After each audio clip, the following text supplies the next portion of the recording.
십자가에서 쏟으신 그 사랑 강같이 온 땅에 흘러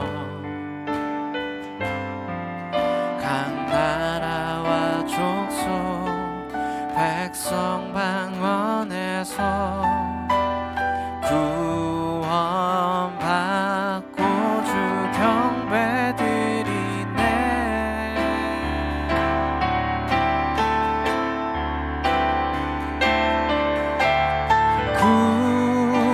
구원하심이 보좌에 앉으신 우리 하나님과 어린 양께 있도다.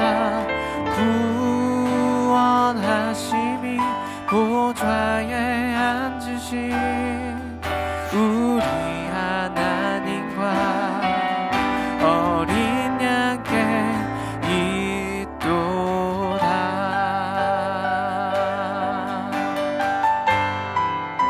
우리 보좌 앞에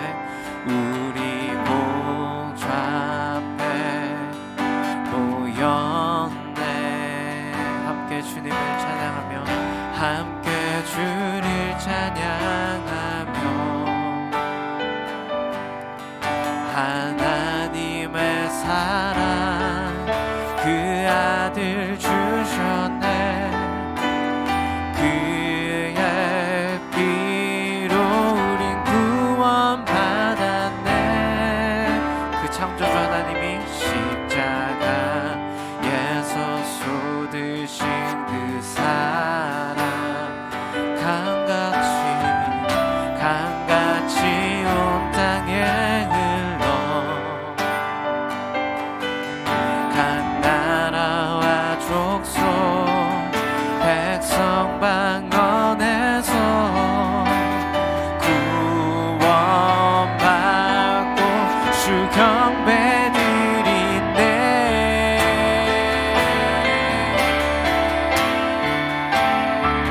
구원하심이 보좌에 앉으신 우리 하나님과 어린 양께 있도다. 구원하심이 보좌에 앉으신 우리 하나님과 어린 양께 이 구원하심이 보좌에 앉으신 우리 하나님과 어린 양께 있도다.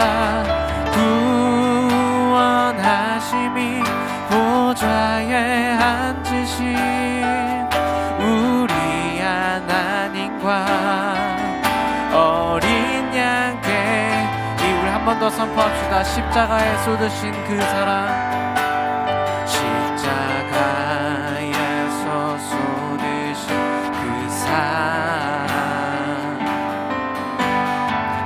강같이 온 땅에 흘러 모든 나라와 족속 각 나라와 족속 백성 방언에서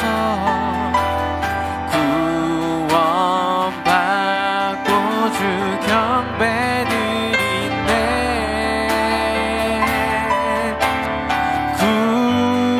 구원하심이 보좌에 앉으신 우리 하나님 그 아들 예수 그리스도 그 어린 양께 있도다.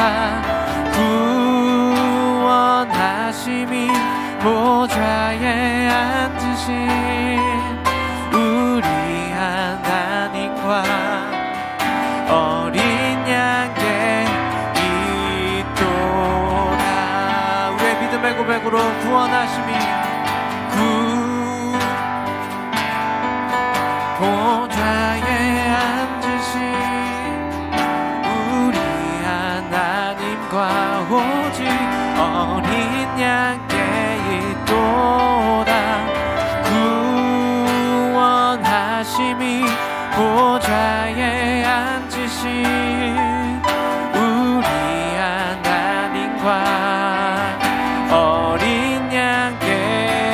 우리 한 번 더 그 하나님 앞에 우리의 삶의 모든 주권을 넘겨드리며 선포합시다. 구원하심이 보좌에 앉으신 우리 하나님과 어린 양께 있도다.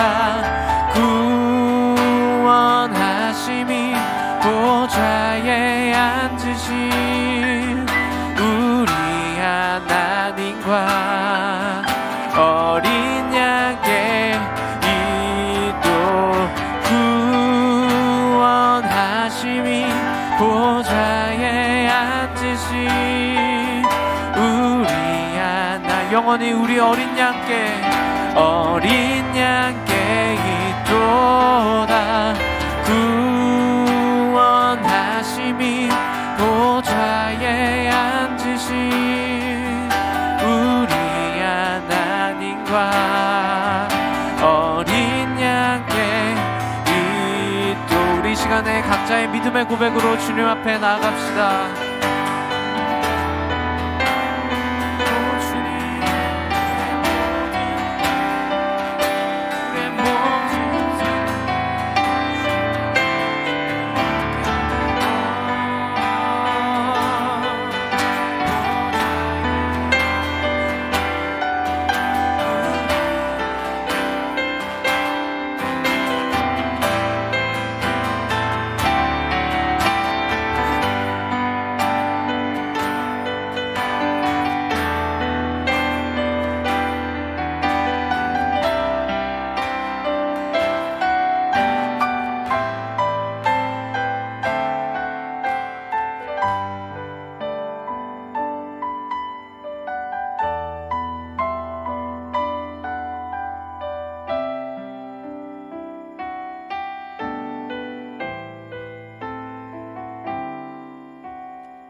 우리 이 시간 사도신경 하심으로 우리의 신앙을 하나님 앞에 고백하겠습니다. 전능하사 천지를 만드신 하나님 아버지를 내가 믿사오며 그 외아들 우리 주 예수 그리스도를 믿사오니 이는 성령으로 잉태하사 동정녀 마리아에게 나시고 본디오 빌라도에게 고난을 받으사 십자가에 못 박혀 죽으시고 장사한 지 사흘 만에 죽은 자 가운데서 다시 살아나시며 하늘에 오르사 전능하신 하나님 우편에 앉아 계시다가 저리로서 산자와 죽은 자를 심판하러 오시리라. 성령을 믿사오며 거룩한 공회와 성도가 서로 교통하는 것과 죄를 사하여 주시는 것과 몸이 다시 사는 것과 영원히 사는 것을 믿사옵나이다. 아멘. 찬송가 2장을 함께 찬양하겠습니다.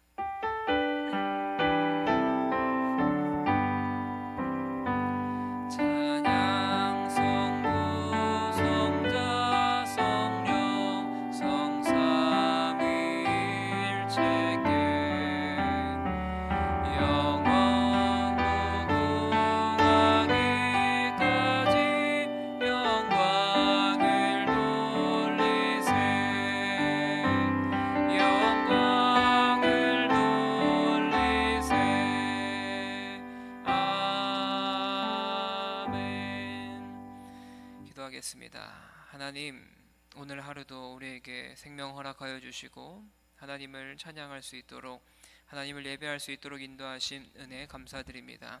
하나님, 코로나19가 너무나 더 확산이 됨으로 인하여서 우리가 한 자리 가운데서 함께 예배드리지 못하고 각자 있는 처소에서 하나님을 예배하지만 그 자리 가운데에서도 오직 하나님의 은혜가, 하나님의 사랑이, 하나님의 인도하심이 그 자리 가운데 흘러갈 수 있도록 하나님 은혜 더하여 주시옵소서.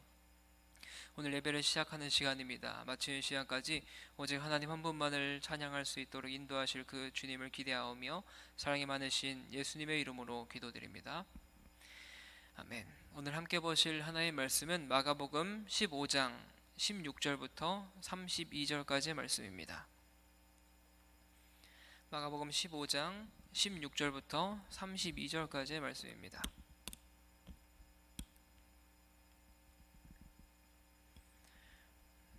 다 찾으신 줄 알고 제가 한 목소리로 봉독하겠습니다. 군인들이 예수를 끌고 브라이도리온이라는 뜰 안으로 들어가서 온 군대를 모으고 예수에게 자색옷을 입히고 가시관을 엮어 씌우고 경례하여 이르되 유대인의 왕이여 평안할지어다 하고 갈대로 그의 머리를 치며 침을 뱉으며 꿇어 절하더라. 희롱을 다한 후 자색옷을 벗기고 도로 그의 옷을 입히고 십자가에 못 박으려고 끌고 가니라. 마침 알렉산더와 루포의 아버지인 구레네 사람 시몬이 시골로부터 와서 지나가는데 그들이 그를 억지로 같이 가게 하여 예수의 십자가를 지우고 예수를 끌고 골고다라 하는 곳, 번역하면 해골의 곳에 이르러 모략을 탄 포도주를 주었으나 예수께서 받지 아니하시니라. 십자가에 못 박고 그 옷을 나눌새 누가 어느 것을 가질까 하여 제비를 뽑더라. 때가 삼시가 되어 십자가에 못 박으니라. 그 위에 있는 죄패에 유대인의 왕이라 썼고 강도 둘을 예수와 함께 십자가에 못 박으니 하나는 그의 우편에 하나는 좌편에 있더라. 지나가는 자들은 자기 머리를 흔들며 예수를 모욕하여 이르되 아하 성전을 헐고 사흘에 짓는다는 자여 내가 너를 구원하여 십자가에서 내려오라 하고 그와 같이 대제사장들도 서기관들과 함께 희롱하며 서로 말하되 그가 남은 구원하였을 때 자기는 구원할 수 없도다. 이스라엘의 왕 그리스도가 지금 십자가에서 내려와 우리가 보고 믿게 할지어다 하며 함께 십자가에 못 박힌 자들도 예수를 욕하더라. 아멘. 조롱당하시는 예수님이라는 제목으로 함께 하나님 말씀 나누기 원합니다. 우리가 삶을 살아가다 보면 우리가 원치 않아도 가야 하는 길이 있습니다. 또한 우리가 힘이 들어서 하기 싫어하는 일들도 해야 하는 일들이 있기 마련이에요. 내가 하고 싶은 것만 다 하면서 살 수 있는 것이 우리의 인생이 아닙니다.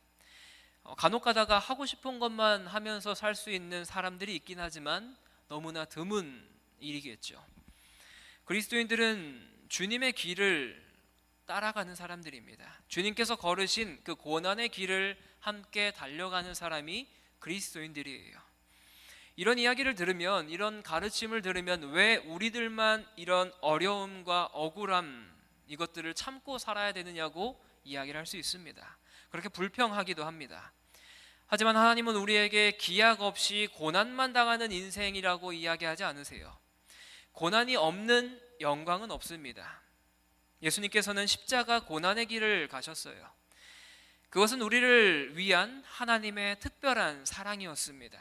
십자가를 지고 갈 수 있는 이유는 그 길의 끝에 무엇이 있는지를 알기 때문입니다. 그 끝에 무엇이 있는지를 알고 있기 때문에 우리가 그 길을 갈 수 있는 거예요. 예수님께서 그 길을 갈 수 있었던 이유 또한 하나님 아버지를 사랑했기 때문이겠죠. 오늘 우리가 본문을 통해서 예수님의 십자가 고난을 통해 주신 하나님의 은혜가 어떤 것인지 함께 살펴보도록 하겠습니다. 우리가 지난주에 살펴봤었던 15절에서 빌라도가 명한 채찍질의 구체적인 실행 과정에 대해서는 마가복음에서는 기록하고 있지 않습니다. 오늘 본문 앞부분에서의 조롱은 채찍질이 끝난 후에 진행이 되는 일이에요. 채찍질이 끝난 후 군인들은 예수님을 끌고 갑니다. 끌고 가다라고 사용된 이 헬라어 단어는 예수님의 이 순환 기사에 3번이나 기록이 되고 있습니다. 첫 번째로 기록이 되었던 것은 이전에 무리들이 예수님을 대제사장 앞에 끌고 갔을 때, 두 번째는 대제사장이 빌라도에게 예수님을 끌고 갔을 때, 마지막은 오늘 본문에 군인들이 예수님을 끌고 갈 때, 이렇게 총 3번 이 단어가 사용됩니다. 예수님께서는 갈릴리에서 사역하신 후에 예루살렘으로 이어지는 이 길, 예루살렘으로 향하는 길을 예수님이 자발적으로 가셨어요.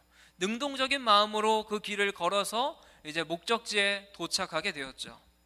그런데 이 예루살렘이라고 하는 이 목적지에 도착하자마자 예수님은 타인에 의해서 끌려다니고 계십니다. 이제 예수님은 어디로 가야 할지 또 무엇을 해야 할지 스스로 판단하고 결정할 수 없을 정도로 다른 사람들에게 끌려다니고만 계세요. 그런데 놀라운 것은 바로 이 시기가 예수님을 통한 하나님의 나라가 그 절정에 도달한 때라는 거예요. 하나님 나라는 원하시는 곳으로 걸으시는 예수님뿐만 아니라 다른 사람들이 원하는 곳에 끌려다니는 예수님이라는 이 모습을 통해서 이루어지고 있어요. 16절을 보니까 예수님께서는 끌려가시는 곳이 어느 한 뜰이라고 기록을 하고 있습니다. 그 뜰은 이름 발음하기도 어려운 브라이도리온이라는 뜰로 끌려가고 계세요. 16절 말씀은 이렇게 기록을 합니다. 군인들이 예수를 끌고 브라이도리온이라는 뜰 안에 들어가서 온 군대를 모으고, 이 브라이도리온이라는 이 단어는 라틴어 프레토리움이라는 이 단어를 음역한 단어 중에 하나입니다. 보통은 왕궁이라는 단어로 번역이 되고 있어요. 그렇다면 이것은 헤롯 궁전 내부에 위치한 어떤 집을 이야기하겠죠. 군인들은 그곳으로 예수님을 데려간 이유가 16절 이후에 이제 17절부터 기록을 하고 있는데요. 유대인의 왕 신분을 조롱하기 위해서 예수님을 이곳으로 끌고 갔습니다. 군인들 입장에서 예수님이 왕이라고 하니까 그를 그곳에 데려가서 총독 관절을 왕궁 삼아 조롱하겠다라고 해서 예수님을 그곳에 끌고 갔습니다. 그리고 그들은 모든 부대를 불러 모아요. 모든 군대를 불러 모으는데 여기에 모인 군대의 인원은 600명 혹은 1000명의 인원이었다고 합니다. 이 군대들을 모으고 이제 예수님을 조롱하기 시작하는 거예요. 먼저 그들은 예수님에게 자주색 옷을 입혔습니다. 이 당시에 자주색 옷은 그리스 로마의 통치자, 특히 왕이 입는 관복의 색상이었습니다. 또한 이들은 가시관을 씌웠어요. 이것 또한 왕관을 흉내내려고 하는 겁니다. 이어서 빌라도가 예수님에게 질문했던 호칭을 사용하여 모든 로마 군인들이 이제 관저에 외치고 있습니다. 유대인의 왕이여 평안할지어다 라고 외치고 있는 거예요. 그러면서 예수님께 경례를 하고 있어요. 이것은 무슨 이야기겠습니까? 승리자 황제 만세를 이때 사용을 했던 가이사에 대한 경례를 흉내내면서 조롱을 하고 있는 거예요. 예수님께 이 자색 옷을 입히면서 당시 왕이 입었던 그 옷을 입히고 또한 가시관을 씌우면서 예수님께 평안할지어다라고 조롱하면서 이야기하고 있는 겁니다. 그리고 이들은 갈대로 만든 지팡이로 예수님의 머리를 때리며 침을 뱉습니다.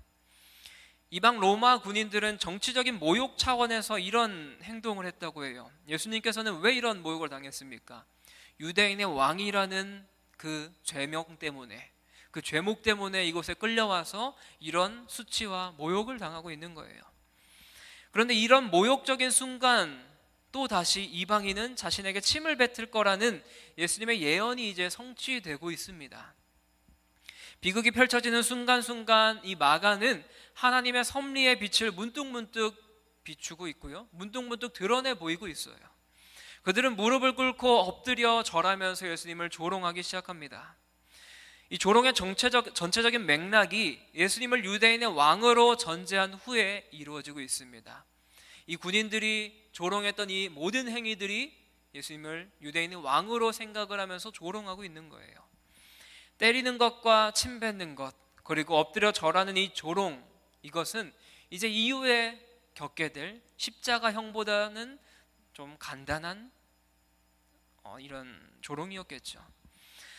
로마의 사형 집행 분대는 4명의 군인으로 이루어졌습니다. 그리고 100명의 군사의 지휘관인 백부장의 감독을 받았어요. 이런 분대는 이제 예수님을 십자가형 장소로 예수님을 다시 이끌고 갑니다. 피가 튀고 조롱이 퍼부어지는 것에서 예수님의 모습은 다시 이사야서에 나왔던 고난받는 종을 생각나게 합니다. 이사야 50장 6절 말씀은 이렇게 기록을 합니다. 나를 때리는 자들에게 내 등을 맡기며 나의 수염을 뽑는 자들에게 나의 뺨을 맡기며 모욕과 침뱉음을 당하여도 내 얼굴을 가리지 아니하였느니라. 사랑하는 여러분, 예수님께서 당하셨던 이 고난은 어쩌면 육체적인 모욕이 아닐 수도 있습니다. 예수님께서 더욱더 고통스러우셨던 것은 그 모든 조롱과 멸시를 예수님 혼자, 예수님 홀로 이것을 감당하셔야 됐던 겁니다. 예수님의 곁에는 그를 위한 사람이 한 명도 없었어요. 제자들은 모두 도망갔고 베드로 역시 살기 위해 예수님을 부인했습니다. 심지어 하나님마저도 예수님을 버렸다라는 생각을 품은 채 예수님은 그 십자가의 길을 걸어가셔야만 했어요. 이것이 겟세마네 동산에서 하나님 아버지의 뜻이 이루어지기를 기도드린 예수님께서 기꺼이 받아들이신 길 중에 하나였어요. 마가는 예수님의 그와 같은 길이 예언의 성취라는 사실을 그 조롱 한가운데에서 반복해서 떠올려주고 있습니다. 그럼으로써 그가 걷는 고난의 길이 실패가 아니라 하나님의 뜻이 이루어지는 일임을 계속적으로 보여주고 있어요. 예수님께서 지고 가실 십자가는 구레네 사람 시몬이라는 사람에게 강제로 맡겨집니다. 당시 십자가형은 우리가 잘 알고 있는 이 십자가의 세로 빗장은 처형장에 보통 박혀져 있고요, 죄수는 가로 빗장을 지고서 그곳까지 걸어가는 것이 관례였습니다. 그런데 군인들은 21절의 말씀을 보니까 시몬에게 이 일을 시키고 있어요. 이 일을 그에게 맡깁니다. 채찍질을 당한 예수님의 몸 상태가 그것을 감당하기 어렵다고 판단했을 수 있을 것 같아요. 예수님의 십자가를 대신 진 이 시몬이라고 하는 사람은 이름에서도 알 수 있듯이 유대인입니다. 유대인들의 거주지는 유대 땅 말고 그 다른 밖에도 있었어요. 하지만 이름 앞에 붙은 구레네라는 이 단어를 보면 이 사람이 팔레스타인에 살고 있는 유대인이 아니라 구레네 사람, 구레네 출신이라는 것을 알게 하죠. 구레네에도 유대인 공동체가 존재했습니다. 예루살렘에 이 사람이 온 이유는 정확하게 알 수 없지만 아마 6월절 순례 여행차 방문을 했거나 혹은 지금 이 팔레스타인 지방에 살고 있는 사람일 수도 있겠죠. 그런데 구레네 사람 시몬은 그 현장을 지나가다가 십자가를 지게 됩니다. 이것은 너무나 뜻밖의 일어난 일이었고요, 우연이었던 거예요. 십자가를 지고 가는 일, 십자가를 지고 예수님을 따라가는 일을 누가 해야 되는 일이었습니까? 바로 예수님의 제자들이 해야 될 일이었습니다. 예수님이 제자들에게 요청을 했던 일 중에 하나였어요. 그런데 예수님의 제자들은 지금 다 어디 있습니까? 예수님을 다 떠났습니다.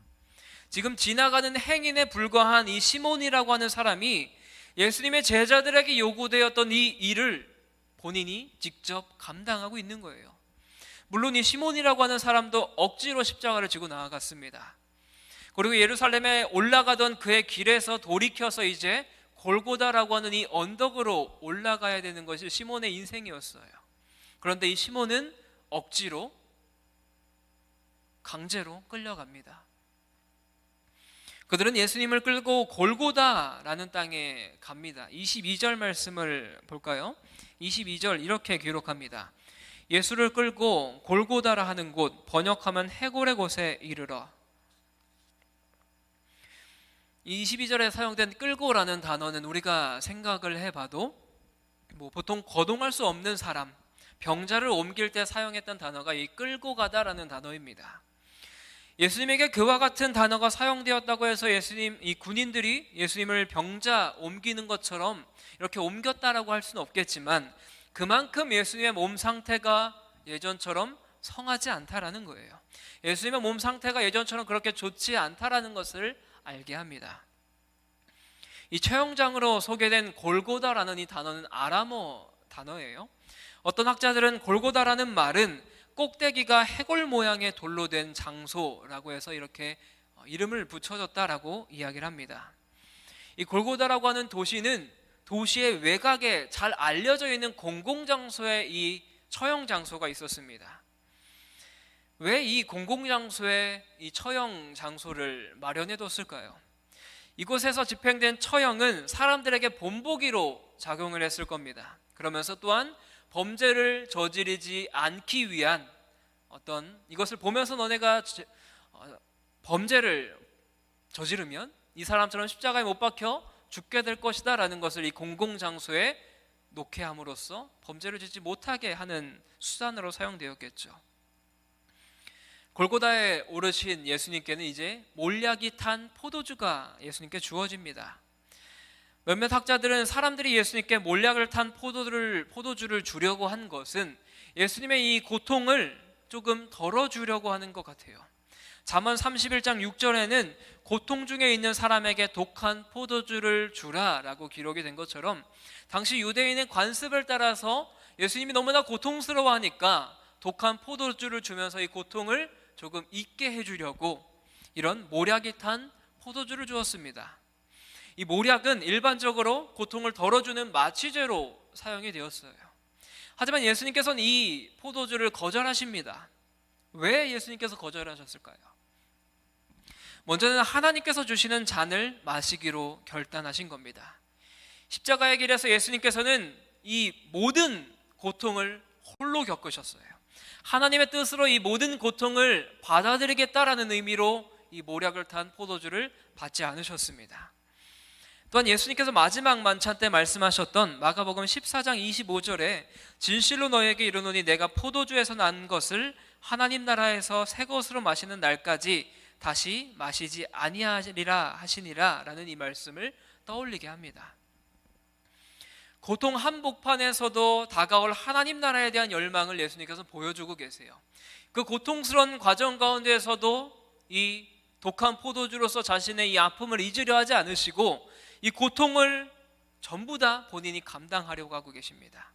어떠한 시도도, 고통을 덜어주려고 하는 어떠한 시도도 예수님은 받아들이지 않고 있습니다. 하나님과 예수님 사이에는 다른 어떠한 것들이 개입할 수 없으며 예수님은 홀로 그 고통을 감당하시기로 결정하신 거예요. 이제 예수님을 십자가에 못 박기 시작합니다. 십자가 처형 방식은 다음과 같이 진행되었어요. 우선 희생자를 십자가 가로대 위에 눕혀놓고 손목 위에 쇠못을 나무에 박아 나무에 고정시켰습니다. 그리고 그 가로대를 사다리 또는 도르래로 들어 올려서 세로 기둥의 못이나 끈으로 고정시켰습니다. 그리고 한 발 위에 다른 발을 올려놓고 그 위에 못을 박았죠. 그때 사용된 대못의 길이가 12cm 정도 되었다고 합니다. 그러고 나서 그 희생자를 죽도록 내버려 두는 거예요. 때로는 희생자가 너무 빨리 죽는 것을 방지하기 위해서 엉덩이에다가 어떤 받칠 수 있는 것을 설치해 놓았다라고 합니다. 십자가형은 사람이 오랫동안 천천히 이 고통을 즐기며 고통을 느끼며 죽게 하는 아주 잔혹한 처형 방법이었습니다. 그래서 로마 시민권을 가진 사람들에게는 이 십자가형을 주지 않았어요. 노예나 피식민지 사람들에게만 이 십자가형을 시행했던 겁니다. 한편에 로마 병사들은 십자가에 달린 예수님의 옷을 나누려고 하고 있어요. 시편 22편 18절 말씀은 이렇게 기록합니다. 내 겉옷을 나누며 속옷을 제비뽑나이다. 십자가에 달릴 때에는 모든 옷이 벗겨진 채 매달렸어요. 로마 군병들은 십자가에 처형된 죄수의 옷을 가질 권리를 가지고 있었습니다. 그래서 그들은 누가 어느 것을 얻을까 자기들끼리 제비뽑기를 시작하고 있어요. 이런 예수님의 굴욕조차도 하나님의 뜻이 성취되는 과정임을 보여주고 있습니다. 예수님을 십자가에 달아 올릴 때 이 시간을 보니까 25절에서는 제3시라고 기록을 합니다. 당시 유대 시각으로 이 3시는 아침 9시부터 12시 이 사이의 시간이라고 합니다. 우리가 지난번에 살펴봤었던 간밤에 겟세마네에서 기도 중 대제사장들이 보낸 무리에 의해서 잡힌 예수님께서 하루도 안 되는 시간에 이 십자가 처형이 이루어진 거예요. 그렇게 짧은 시간은 체포와 사형, 이 집행 사이에 사내들인과 빌라도에 의해서 이 자신들이 어떤 꾀를 가지고 있던 거죠. 예수님을 무조건 죽여야겠다라는 마음을 가지고 이 처형을, 십자가 처형을 이들이 주도적으로 이끌어간 겁니다. 마가는 이 음모에 희생된 예수님의 순환 과정을 3시간 단위로 서술을 합니다. 구체적인 시간에 따른 사건 서술은 예수님의 이야기에서도 드러나고 있어요. 예수님은 베드로의 부인이 수탉이 2번 울기 전에 일어날 것이다 라고 예언했습니다. 또한 이것이 성취되었죠. 마찬가지로 예수님의 순환과 관련해서도 재판은 아침 일찍 일어났고요, 십자가에 못 박히신 사건은 3시, 온 땅에 임한 어둠은 6시, 돌아가심은 9시에 일어난 것으로 기록을 합니다. 사랑하는 여러분, 예수님께서는 묵묵하게 본인이 가셔야 될 이 길을 가셨습니다. 본인이 가셔야 될 이 십자가 달려 돌아가셔서 죽으시는 이 길을 예수님께서는 묵묵히 가셨어요. 그런데 홀로 가셨습니다. 홀로 이 모든 것을 감당하면서 나아가셨어요. 우리가 살아가는 신앙의 삶에서뿐만 아니라 일반 세상에서도 다른 사람의 조롱을 묵묵히 견디며 자기 일을 하는 사람들, 자기 길을 걸어가는 사람들이 결국 영광을 얻게 되죠. 예수님을 조롱했던 말들이 이제 실제로 이루어진다라는 것을 생각을 해보면 우리도 세상의 조롱을 이길 힘을 얻을 수가 있습니다. 이 세상은 비참한 패배의 길처럼 보이는 이 십자가의 길을 묵묵히 걸어가는 사람들이 맞이하게 될 결과 앞에 두려워 떨게 될 거예요. 많은 사람들이 예수를 믿는 사람을 조롱하고 핍박합니다. 그런데 예수님께서 다시 이 땅 가운데 오셔서 재림하실 그 날을 바라보고 있는 우리들은 그 조롱 가운데에서 이겨낼 수 있다라는 거예요. 그 조롱 가운데서 굳건히 설 수 있는 이유가 무엇이겠습니까? 예수님께서 다시 이 땅 가운데 오실 그 날을 우리가 바라보고 살아가고 있기 때문이겠죠. 마가는 십자가 위에 죄패명이 있었다라고 기록을 하고 있어요. 이 죄패는 처형장에 죄인의 죄명을 알리는 피켓으로 이 당시에 로마 이 사형 집행 때 작성을 했던 관습 중에 하나였습니다. 그리고 이 죄패명에는 유대인의 왕이라고 기록이 되었죠. 빌라도가 그를 예수님을 유대인의 왕으로 불렀고 로마 군인들 역시 예수님을 유대인의 왕이라고 조롱했던 이것을 생각을 해보면 이것 또한 이 죄패명 또한 예수님을 조롱하고 있다라는 이 연장선상에서 우리가 볼 수 있습니다. 마가의 이야기를 우리가 생각을 해보면 이 마가복음을 계속적으로 살펴보다 보면 조롱이 함축하고 있는 조롱이 시사하는 바가 있습니다. 이 죄패명에 기록된 이 유대인의 왕이 시사하는 바가 있다는 거예요. 베드로에 의해서 처음 그리스도로 고백되었을 때 그는 자기의 목숨을 기꺼이 내려놓는 그리스도임을 분명하게 했습니다. 이후에는 예수님께서 자기 자신을 대속물의 개념을 사용하여서 자기 자신이 이 땅 가운데 온 것은 내가 대속물이 되기 위해서 왔다라는 소명을 계속적으로 제자들에게 이야기해 주셨습니다. 그러므로 이제 유대인의 왕이라는 이 죄패명 아래서 반역자들을 위해서 반역자들의 형틀에 죽어가는 이 순간 예수님은 본인이 말한 대로 대속물로 내가 이 땅 가운데 온 그 예언을 성취하고 있는 사건입니다. 예수님께서 이야기하셨던 그 모든 예언들이 다 이루어지고 있는 순간이 지금 바로 이 순간이에요.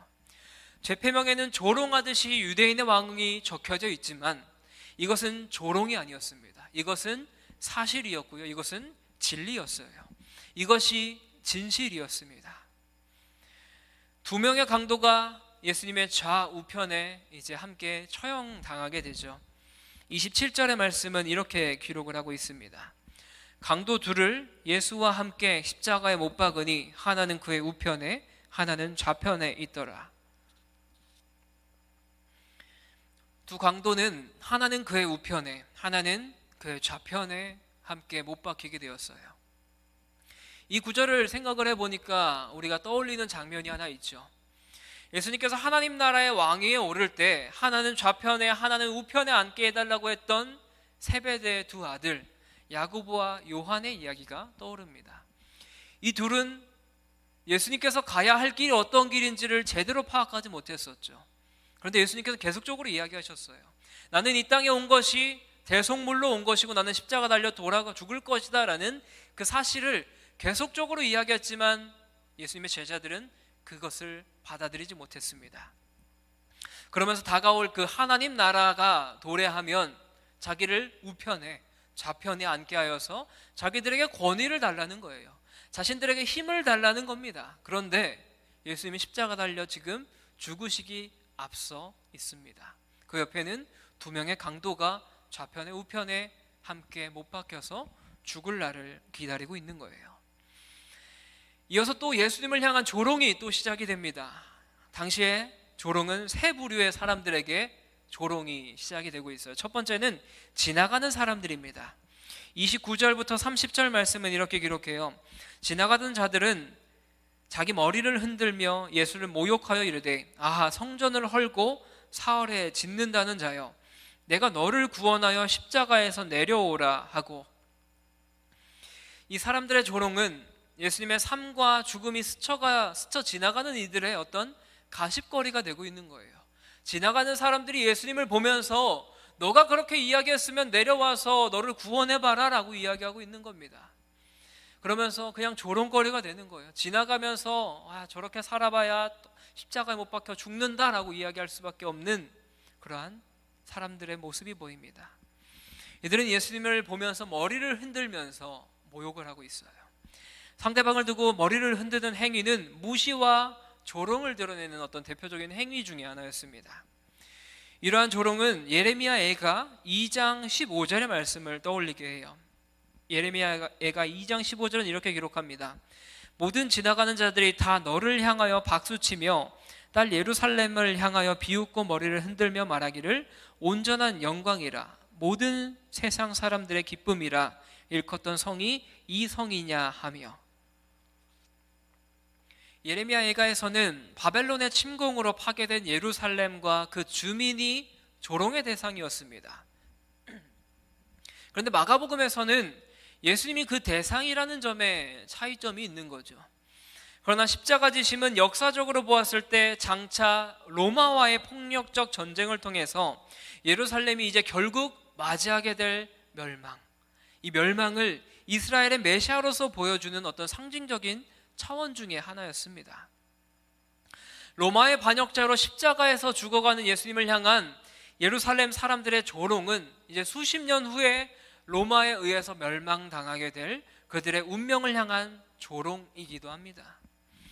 이어서 이 지나가는 사람들은 말로도 예수님을, 언어로도 예수님을 모욕해요.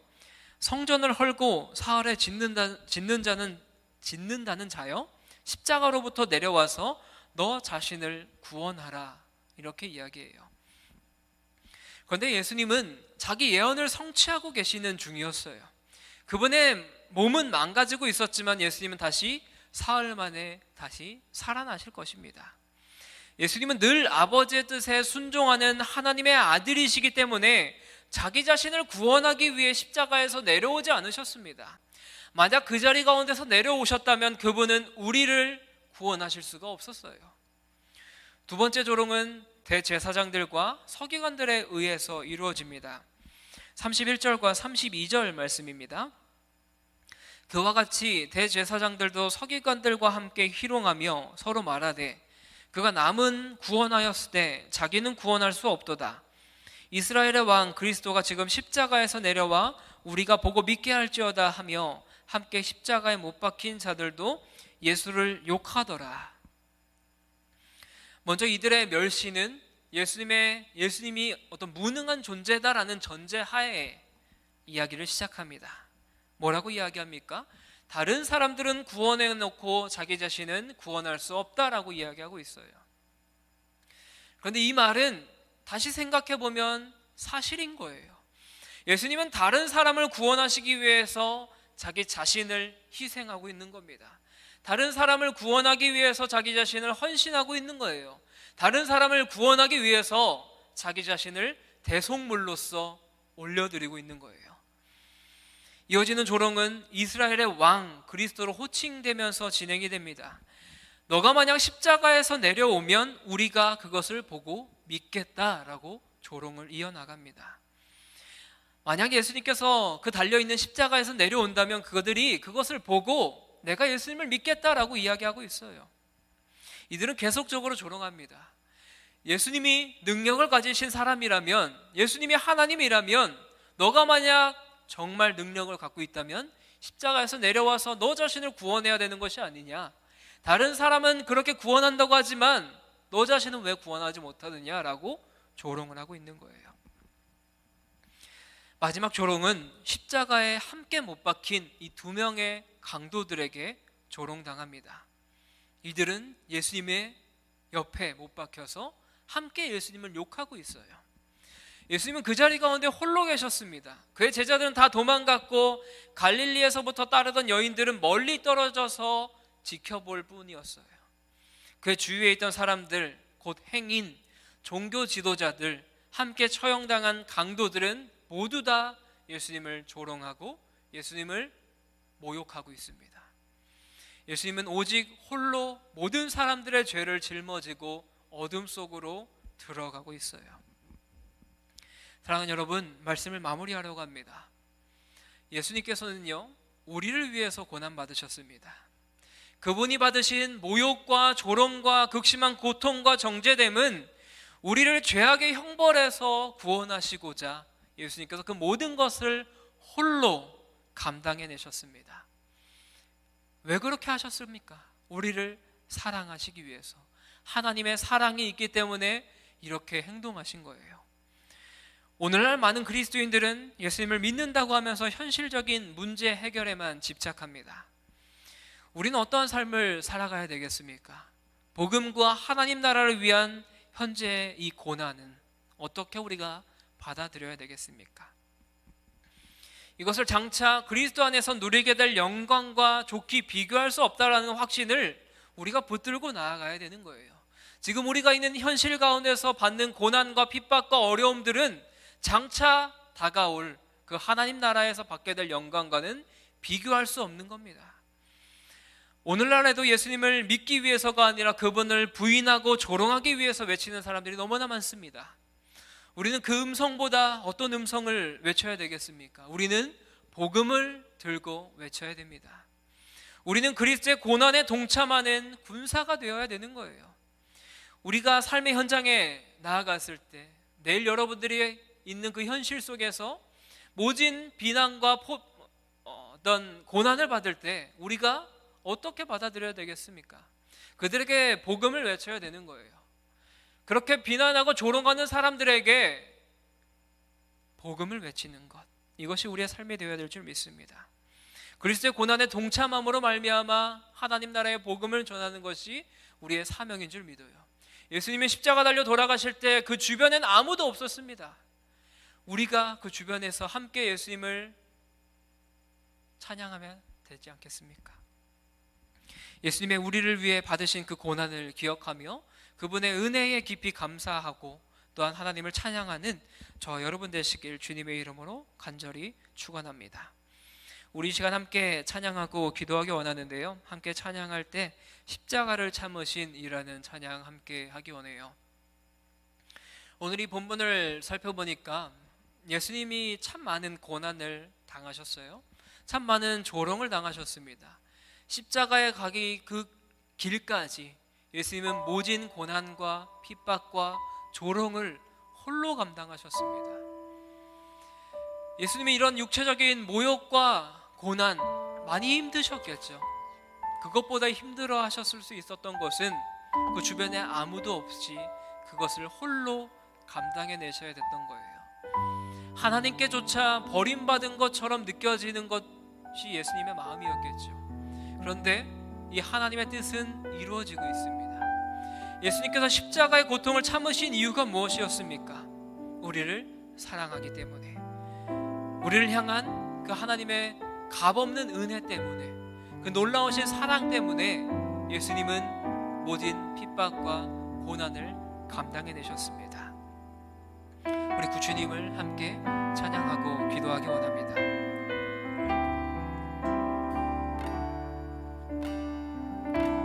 십자가를 참으신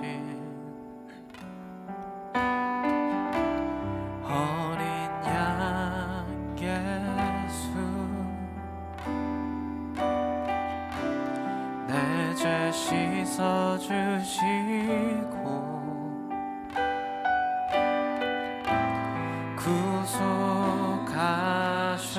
구속하셨네.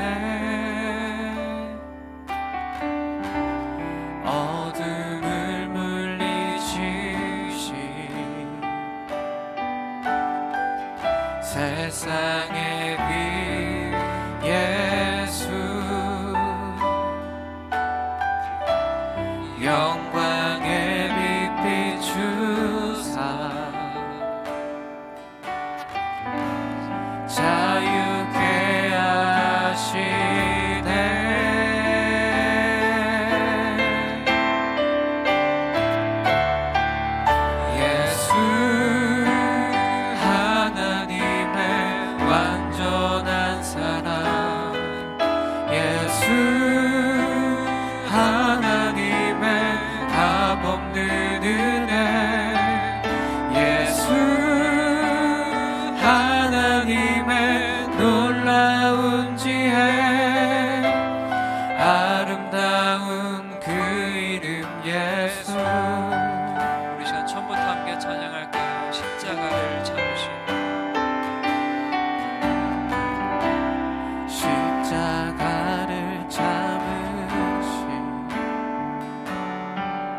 씻어주시고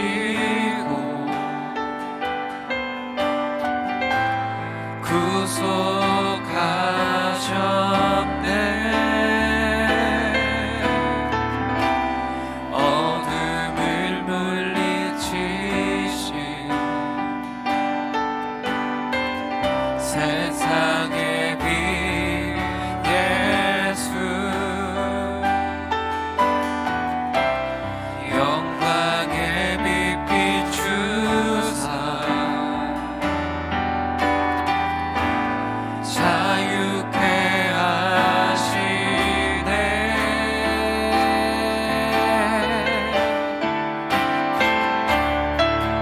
예수 하나님의 완전한 사랑, 예수 하나님의 값없는 은혜, 예수 하나님의 놀라운 지혜,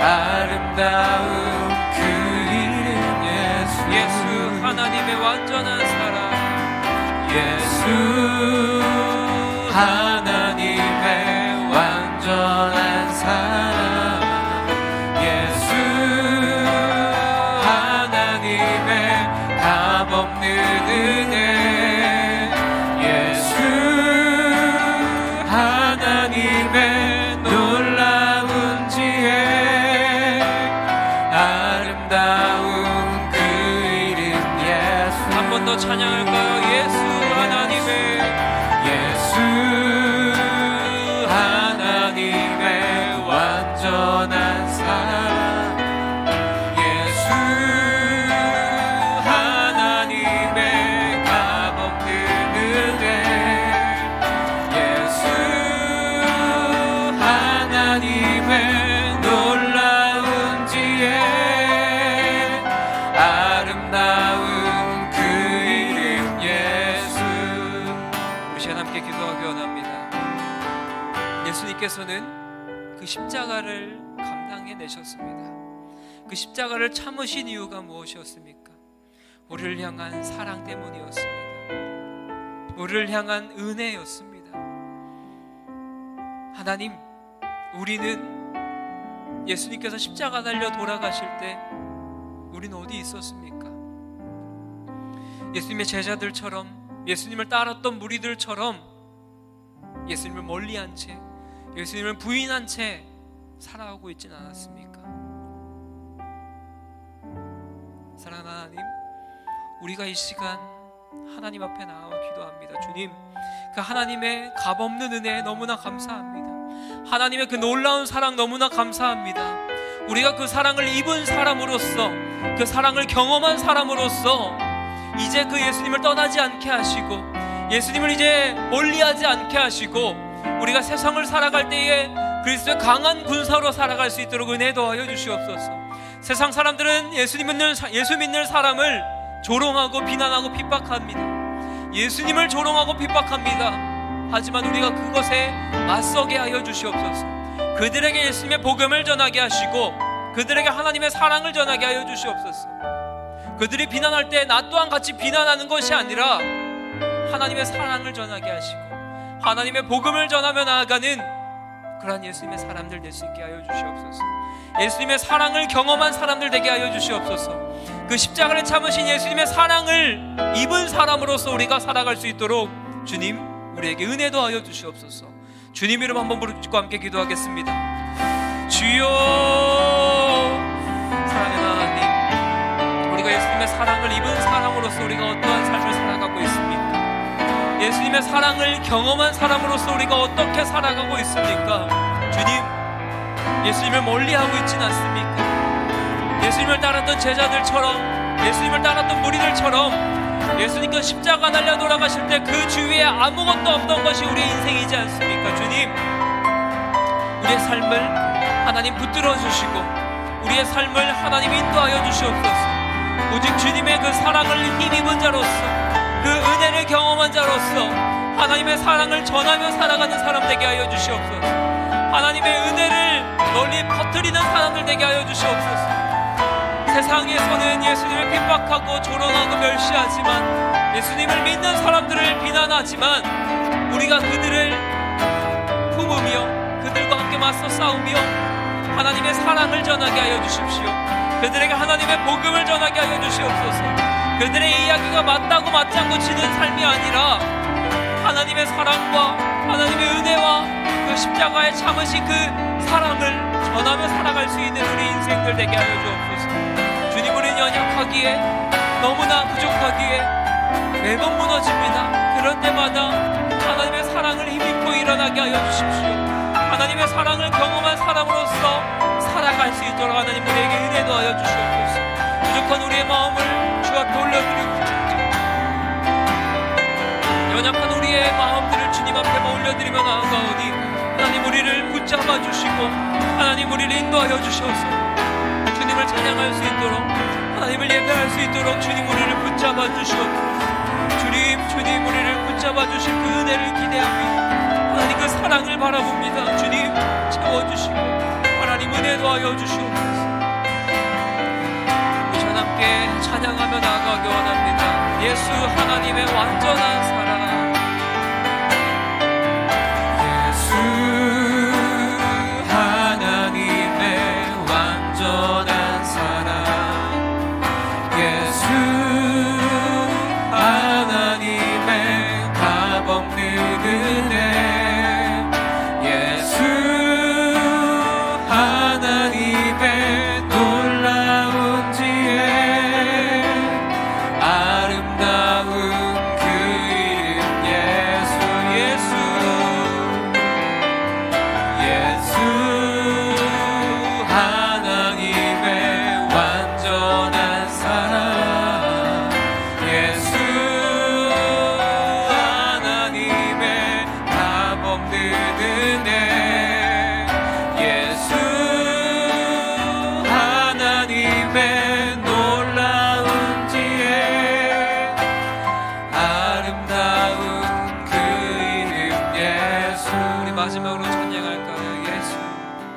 예수 하나님의 완전한 사랑, 예수 하나님의 값없는 은혜, 예수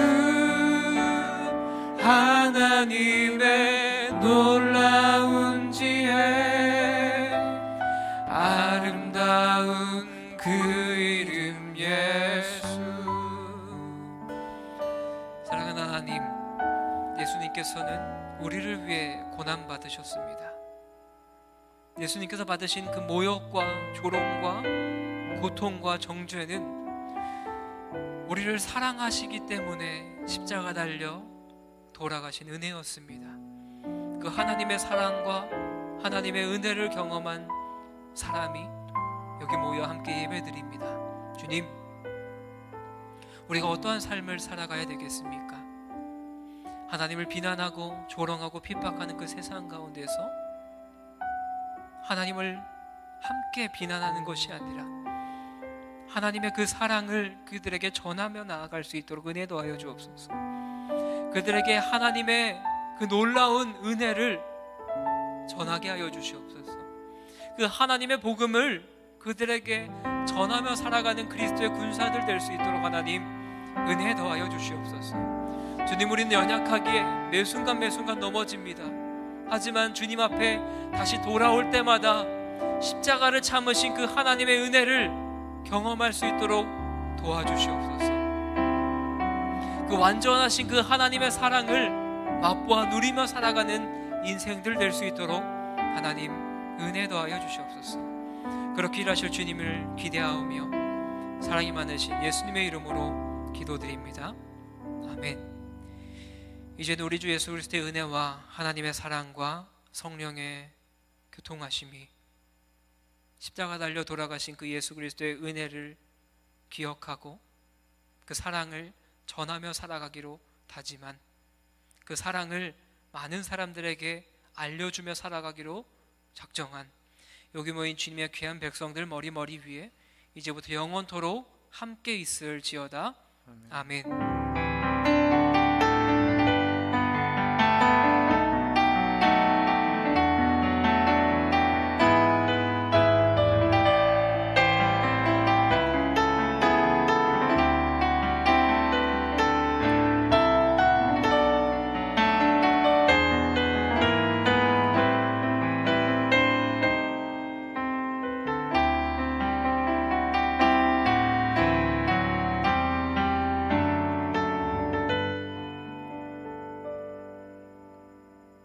잠시 광고 드리겠습니다.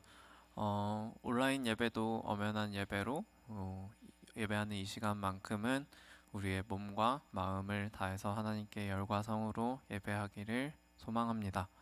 네, 전해드릴 말씀은 우리가 계속해서 8월 마지막 주에 있을 수련회 TF를 모집하고 있습니다. 오늘 마지막으로 오늘까지 모집할 거고요. 오늘 이후에는 또 다음 주부터 수련회를 좀 준비하면서 활동하는 기간 가지려고 합니다. 여러분 자원하는 마음 가지고 부담 없이 저에게 연락 주시면 좋겠습니다.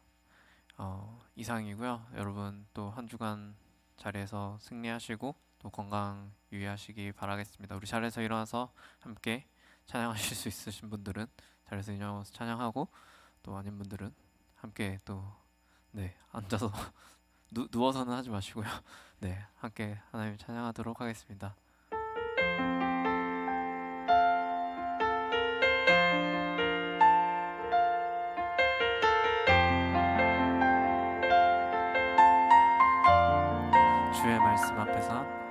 주의 말씀 앞에서 당신은 참된 예배자, 그토록 찾으시던 하나님의 기쁨,